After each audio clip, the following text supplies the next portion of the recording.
대한민국의 기업인 호텔신라 대표이사 사장.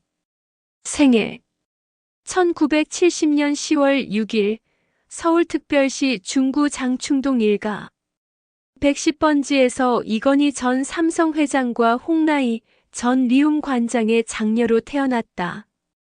이병철 삼성 창업주의 손녀이자 홍진기 전 법무부 내무부 장관의 외손녀이다. 경기초등학교, 예원학교, 대원외국어 고등학교 불어과를 졸업한 후 연세대학교 생활과학대학에서 아동학 학사학위를 취득했다. 이건희 회장의 장녀라는 것만으로 일찍부터 세간의 주목을 받았다.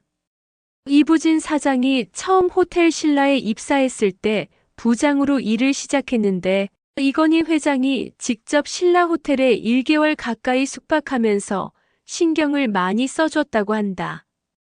이건희 회장이 이렇게 대놓고 자기 자식한테 힘을 실어준 사례는 없는 것으로 알려져 있다. 삼성복지재단 기획지원팀에서 직장 생활을 시작해 삼성전자 전략기획실 과장을 거쳐 2001년 8월 호텔신라 기획부 부장으로 자리를 옮겼다. 2005년 경영전략 담당 상무, 2009년 전무로 승진한 이후 2010년 12월에는 호텔신라 대표이사 사장으로 선임됐다. 이건희 전 회장으로부터 물려받은 3조 9천억 원의 재산에 대한 상속세를 6회 분납 방식으로 2025년까지 납부할 예정이다. 총 2조 6천억 원 규모이며 2023년 4월에 5,200억 규모의 3차 분납을 앞두고 있다. 앞선 두 차례 분납을 위해 2021년부터 주식을 담보로 6,500억 원을 대출받은 바 있다. 연간 이자로 내야 하는 액수만 무려 324억에 달한다. 뿐만 아니라 2022년에는 보유 중인 1,900억 원가량의 삼성 SDS 주식 절반을 매도하였다. 2023년 11월 상속세 납부를 명목으로 삼성전자 지분 0.04%를 처분하는 신탁계약을 하나은행과 맺었다. 1,600억 원 규모. 또한 삼성물산 0.65%, 삼성 SDS 1.95%, 삼성생명 1.16%. 지분 매각을 위한 신탁 계약도 체결했다. 당일 종가 기준으로 도합 5천억 원 규모다. 신탁 계약 기간은 내년 4월 30일까지다. 이후 2024년 1월 블록딜 방식으로 소폭 할인된 가격에 매각에 나섰다. 2024년 3월 15일 하나은행과 삼성전자 지분 0.09% 524만 주를 처분하는 신탁계약을 맺었다. 이후 4월 8일 할인율 0.47%인 주당 84,102원의 블록딜 처분에 성공했다. 경영 능력 긍정적. 삼성을 생각한다에 따르면 이부진은 이건희 회장을 가장 닮은 자식이라는 말이 있을 정도로 성격이나 경영 스타일이 아버지와 비슷하다고 한다. 삼성그룹의 핵심 계열사인 삼성전자는 오빠인 이재용 회장에게로 갈 것이 분명하지만 이부진 사장 역시 본인이 경영을 맡고 있는 호텔신라를 넘어 영역을 확장해 나갈 것으로 예상된다는 주변의 평가가 많다. 꿈이 굉장히 크고 또 삼성그룹 차원에서 이부진 사장을 많이 신경 쓰고 있다 카더라. 이건희 회장의 후계자는 이재용 부회장임이 거의 확실해 보이지만 미래는 알 수 없는 일이다. 당장 이 두 사람의 부친인 이건희 회장만 해도 원래 그룹의 후계자로는 고려조차 되지 않던 원외 인사였지만 형들을 제치고 삼성그룹을 차지한 과거가 있는 사람이다. 2011년 호텔신라 사장 취임 이후 2014년 택시 회전문 충돌 사건에 대하여 적절한 조치를 취하면서 사회에서 큰 호평을 받았으며 삼성가에 대한 부정적인 이미지를 일부 해소시키기도 했다. 일각에서는 순수한 선의가 아닌 고령의 택시기사에게 현실적이고 온전한 피해 보상을 받기 힘들 것이라는 판단에 이러한 조치를 취하였을 것이라는 다소 냉소적인 시각도 존재하였으나 비슷한 시기 갑질의 레전드로 이름 남긴 조연아의 땅콩 회항 사건, 대웅제약 회장의 갑질 등이 터지면서 이부진의 이러한 조치와 대처는 매우 높이 평가받게 되었다. 경영적인 측면에서는 공항 면세점 사업 확장을 가속화하면서 롯데쇼핑의 지원을 받는 롯데면세점과 신라면세점이 정면 대결하는 구도에서 롯데를 꺾어버린 점에 있어서 경영 능력과 승부사적 기질을 인정받았다. 당시 롯데복지재단 신영자 이사장은 면세점 사업에서 패배한 뒤 롯데쇼핑을 비롯한 모든 보직과 자신의 한국롯데에 관한 전권을 남동생인 신동빈 회장에게 거의 모두 넘겼다. 2015년에는 서울시내 면세점 사업권 입찰 경쟁에서 라이벌인 범현대가의 현대산업개발, 정몽규 회장과 손잡고 용산 아이파크몰을 면세점으로 출점시키는 기지를 발휘하기도 했다. 신라면세점은 마땅히 내놓을 곳이 없는 면세점 부지를, 현대산업개발은 백지 상태인 면세점 운영 노하우를 합작으로 극복한 것이다. 이로써 신세계그룹과 롯데를 물리치고 두 장의 티켓 중 한 장을 거머쥐었다. 부정적. 사장 부임 직후 한류를 등에 업고 국내외로 공격적인 면세점 확장 정책을 펼친 결과 2014년부터 2019년까지는 상당히 괄목할 만한 성장을 거두었다. 하지만 팬데믹으로 인해 급격한 확장 정책은 2020년의 매출 급락과 적자 전환으로 인한 유동성 위기를 야기하게 되었다. 이후 2022년경부터는 리오프닝이 되었음에도 불구하고 여전히 팬데믹 이전의 규모로 돌아오지 못한 상황이다. 이는 고금리와 원화 가치 하락 외에도 한한령, 미국, 중국 무역 전쟁, 중국의 봉쇄 정책 등으로 인해 교역이 막힌 동안 자국산 사치제 산업이 가파른 속도로 성장하며 중국의 수요가 감소한 탓이 상당한데 호텔 신라는 대중국 의존도가 매우 높은 편이었다. 경영권을 쥐며 중국 수요를 필두로 2010년대 내내 사업을 확장해왔던 탓에 비판을 피할 수는 없게 된 상황이다. 또한 2015년 신고점을 돌파한 이후 10년이 지난 시점까지 신고점 회복은커녕 고점 대비 주가가 70% 이상 폭락해 있는 등 주주들이 가하는 비판의 목소리도 점점 커지고 있다. 현재까지는 중국 리스크에 대한 대처가 부족할 뿐더러 주가 폭락에도 불구하고 주주 환원율을 높이는 대신 수건 사업인 남산 장충동에 전통 한옥 호텔을 건립을 시도하고 신라 모노그램 지점 확장을 추진하는 등의 자체적 사업 투자를 통해 성장 동력을 확보하겠다는 입장인 만큼 앞으로의 결과가 중요하게 작용할 전망이다. 심지어 2024년 7월에는 호텔 신라 자사주를 담보로 1,328억 원 규모의 교환 사채를 발행했다. 교환 대상은 호텔 신라 보통주 213만 5천 주다. 자사주를 주주가치 재고가 아닌 회사 채무 상환 목적에 사용한 셈인데 호텔 신라는 상장 이후 단 한 번도 자사주 소각을 진행한 적이 없을 정도로 주주 환원에 있어 악명이 높은 상태다. 이 부지는 2019년 3월, 2016년에 강남의 한 성형외과에서 불법적으로 프로포폴을 투약받았다는 의혹에 휩싸였다. 하지만 경찰 측에서는 불법 투약의 증거를 찾지 못했고 더군다나 이부진의 투약 기록이 삭제된 상태였어서 경찰은 혐의 없음으로 의혹을 종결했다. 1999년 전 남편 이무재와의 결혼은 당시 큰 화제가 되기도 했다. 이무재는 1995년 삼성물산에 입사하여 전산 직원으로 근무한 지극히 평범한 평사원이며 준재벌가나 언론, 정계 등과 상관없는 일반 가정 출신이었기 때문이다.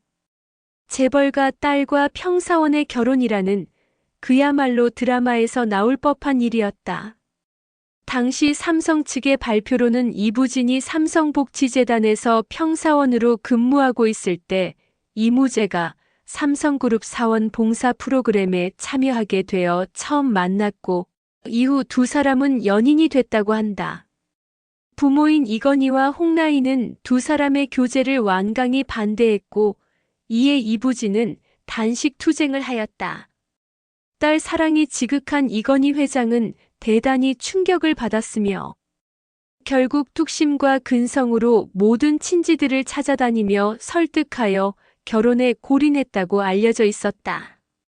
그런데 후에 이혼 소송 중에 이무재는 이러한 이야기는 삼성 홍보실에 의해 조작된 것이라고 주장했다. 본래 이무재는 이건희 회장과 이부진의 경호를 맡은 경호원으로 일했고 이때 이부진은 몸이 안 좋아 자신을 곁에서 수행하던 이무재에게 심적으로 의존했고 그러다가 둘의 관계는 연인으로 발전했다고 한다. 이부진 결혼식에서 이건희의 표정이 안 좋다는 얘기가 돌았지만 실제는 우스갯소리일 뿐으로 실제로 평범한 집안에 시집을 간 이부진과는 달리 대상그룹 딸인 임세령과 결혼했던 아들 이재용과 동아일보 가문에 시집을 간 둘째 딸 이서연의 결혼식에서도 이건희 회장의 표정은 이부진의 결혼식 때 지었던 것처럼 어둡다. 즉 그냥 원래 표정. 이 당시에는 몰랐으나 한진, 한화 등 재벌 2, 3세들의 갑질 등의 사건이 삼성 내에서는 전혀 없는 것으로 보아 자녀들을 사랑으로 대하고 특히 재벌 회장으로서는 최초이자 지금까지 전례가 없을 정도로 수많은 기자 앞에서 양손에 두 딸의 손을 잡고 가는 모습을 보여준 이건희 회장은 딸들에 대한 사랑이 각별한 것 같다. 결혼 생활이 순조로운 듯 했으나 2014년 이부진이 남편 이무재를 상대로 이혼 조정 신청을 했다는 사실이 언론에 보도되었다. 결국 소송으로 가게 되었다. 2016년 1월 수원지방법원 성남지원은 이부진의 손을 들어주었다. 이에 이무재 측은 즉시 항소장을 제출하였다. 2016년 10월 20일 이부진이 승소했던 이혼 소송의 1심 판결을 취소하고 사건을 서울가정법원으로 이송한다는 선고가 나왔다. 수원지법 가사항 소위 부부 장판사 조미연은 이 사건 1심이 진행된 성남지원은 재판, 관할권이 없다고 판단, 1심 판결을 파기했다. 그동안 제기되어 온 관할권 논란에 대해 법원은 1심이 관할권을 위반한 것으로 판단한 것이다. 이에 따라 성남지원에서 선고된 1심 판결은 무효 처리되며 서울가정법원에서 1심이 다시 벌어지게 된다. 이 심사는 이무재 측이 제기한 가사소송법 제22조에 근거했다. 법원 이부진, 이무재와 이혼하고 86억 지급양육권은 이부진 서울가정법원 가사사부권 양해, 부장판사는 2017년 7월 20일 이부진 사장이 이무재 전 고문을 상대로 낸 이혼 및 친권자지정 소송에서 두 사람이 이혼하고 자녀의 친권자 및 양육자로 원고 이부진을 지정한다며 원고 승소로 판결했다. 이에 이무재는 1심 판결에 불복 8월 4일 항소했다. 2019년 9월 26일 서울고등법원 가사이 부부장판사 김대웅는 이부진과 이무재의 이혼 및 친권자지정 등 소송 항소심에서 두 사람이 이혼하고 이부진은 이무재에게 141억여 원의 재산분할금을 지급하라고 판결했다. 이무재는 이혼 소송에서 또다시 패소했다. 이무재 측은 이혼 사건에 대해서 2016년 1차, 2017년 2차, 2019년 3차 법원의 판단 모두 그에게 패소 판결이 나왔음에도 불구하고 고법의 판결에 불복하고 대법원에 상고를 제기하였지만 2020년 1월 16일 대법원은 심리불속행 기각 판결을 내린다. 이로써 이들 부부의 5년 3개월 여간 지지부진한 이혼 소송이 끝맺음을 맺고 서로 남남이 되었다. 결론적으로 이무제는 이 소송에서 완벽하게 패소했다. 이무제 측은 이혼 소송 과정에서 이부진의 총 재산이 2조 5천억 원대 규모라고 주장하며 절반인 1조 2천억 원대 재산 분할을 요구했는데 부친인 이건희에게 이부진이 혼인 전 증여받은 재산은 특유재산이어서 혼인 중 공동재산 기여에 산정되지 않으면 변론으로 하더라도 처가인 삼성에서 이부진이 호텔 신라 오너로 있으면서 발생한 소득이 더 많았을 것이고 이들 부부의 별거 기간이 언론 보도상 알려진 내용으로만 봐도 아들이 태어난 2007년경 이후 장기화되고 있는 상황으로 추정되는데 이무제 측이 이부진의 재산 절반을 요구했다는 것 자체가 소송 전략에 실패였다는 일각의 분석이 있다. 여담. 원래 이름은 이유진이었는데 어릴 때 몸이 약해서 이름을 바꾸면 건강해질 것이라는 이유로 3살 때 1972년에 이부진으로 개명했다. 오빠인 이재용보다도 더 이건희 회장을 닮았다는 평을 듣는다. 외모뿐만 아니라 경영 스타일도 부친을 닮았다는 말이 들린다. 샤르코 마리 투스라는 유전성 운동감각 신경병증을 앓고 있을 가능성이 높다. 어릴 적 자주 아파서 개명했다는 점, 언론에 깁스하고 있는 모습이 노출되기도 했다는 점에서 확률이 높다. 이건희 회장도 말년에 부축해주는 수행원이 없으면 거의 거동을 제대로 못했는데 실제 삼성가에는 폐암과 근육병이 있다는 이야기가 있었고 다른 삼성가의 자손들인 CJ그룹의 이미경과 이재현도 샤르코, 마리, 투스로 인해 나이가 들면서 부축해주는 수행원이나 휠체어가 없으면 거동이 어려운 지경임이 확인된 만큼 이부진 역시 앓고 있을 가능성이 있다. 이무제의 인터뷰에 따르면 집에 고용된 인원이 18명이었다고 한다. 재벌가 맏딸과 일반인 회사원이 결혼에 꼴이 나는 스토리를 메인으로 하는 2008년 방영된 SBS 드라마 행복합니다의 실제 모델인 듯하다.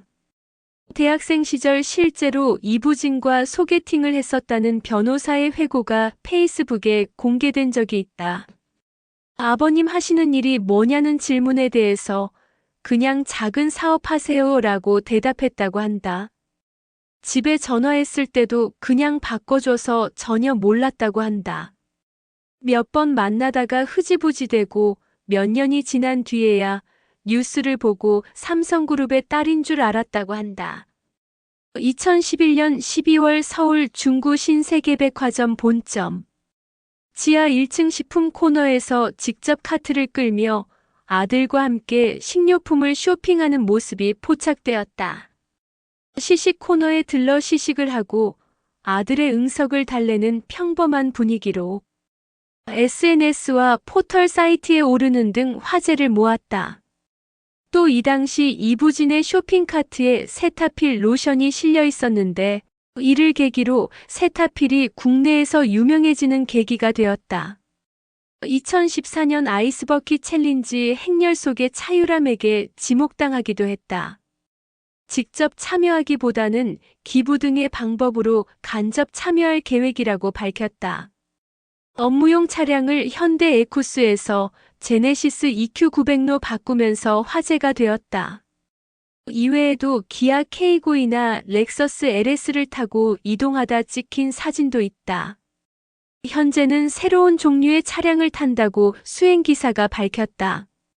2015년 포브스 가장 영향력 있는 아시아, 태평양 여성 기업인 25인 2012년 매경 이코노미 선정 올해의 CEO로 선정된 바 있다.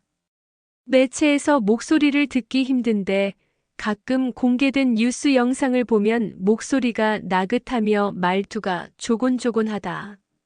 오빠인 이재용도 목소리가 상당히 좋은 편. 재벌 미인 병양미 돈 안 보고 결혼 돌싱이라는 요소 때문에 팬픽이어도 설정과다라는 밈이 소소하게 있으며 실제로 남성뿐 아니라 여성들에게 인기가 있는 편이다. 심지어 중국에서 인기 투표하는데 거론되기도 했다. 결혼식 때 메이크업은 정샘물이 해줬다. LVMH의 회장 베르나르 아르노와 친분이 깊다. 패션업계 최대의 거물인 만큼 베르나르 아르노가 한국에 방문했을 때 직접 만났다. 또한 그의 셋째 며느리인 제럴드 구이역과도 친분이 있다. 2023년 2월 8일 아들의 중학교 졸업식에 참석했다. 당시에 갤럭시 Z 플립 3톤 브라운 에디션으로 사진을 찍었다. 재계에서 패션으로도 유명하다 보니 이부진이 착용한 제품들이 자주 이슈가 되는 듯하다. 아들 졸업식 때 입은 샤넬 트위드 자켓과 HDC 그룹 정몽규 회장 장남 결혼식에 착용하였다. 2011년 1117억 원, 2022년 932억 원의 배당금을 받았고 이는 국내에서 세 번째로 많은 액수이다. 오빠와 동생이 1위, 2위를 차지했다. JIBS 예능 프로그램인 맛있는 제주 이야기 15회에 25점 재개장식 귀빈으로서 특별 출연하였다. 2023년 2월 이인희 한솔그룹 고문이 맡았던 두울장학재단의 이사장직에 임명됐다. 두울장학재단은 삼성과 자녀들이 모친인 박두울 여사의 유지를 받들어 2000년 설립한 국내 최초의 여성 전문 장학재단이다. 2024년엔 해당 재단의 행사 때 11만 원대의 옷을 입고 검소한 패션을 선보여 화제가 됐다. 미국 경제지 포브스가 선정한 2023년 가장 영향력 있는 여성 100인에 82위로 이름을 올렸다. 2024년 1월 2일 한국 시간 기준 크립토닷컴 아레나에서 열린 LA 클리퍼스와 마이애미 히트의 경기를 아들과 함께 직관하러 온 것이 중계 카메라에 잡혔다. 뱀 아데바요가 골을 넣는 모습을 직접 촬영하기도 했다. 2024년 1분기를 강타한 TVN 드라마 눈물의 여왕의 여주인공 홍혜인의 실질적인 모티브로 평가받는다. 재벌 3세와 평범한 집안의 직장 동료의 결혼도 그렇지만 입사 배경, 캐릭터의 이미지나 스타일링 등 수많은 부분에서 이부진과 유사한 점이 돋보이고 있다. 독서를 좋아한다. 회사 업무에 참고하기 좋은 외국 서적을 출장 갈 때 사다가 실무진에게 선물 주기도 한다. 요리 연구가 심영순에게 요리를 배운 적이 있다. 젊었을 적에는 흑발을 유지했으나 50대에 들어서면서 밝은 갈색으로 염색한 모습이 포착되고 있다.